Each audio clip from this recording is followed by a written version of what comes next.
M news కి స్వాగతం.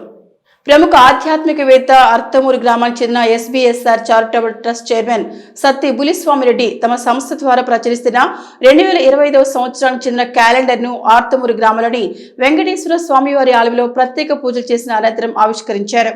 అలాగే ఎస్బీఎస్ఆర్ లైబ్రరీలో ట్రస్ట్ సభ్యులతో కలిసి క్యాలెండర్ ను SBSR charitable trust chairman Satti Buliswamireddy ఆవిష్కరించారు.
మరిన్ని తాజా వార్తా విశేషాల కోసం ఎం న్యూస్ ని సబ్స్క్రైబ్ చేయండి. మీ మిత్రులకు షేర్ చేయండి.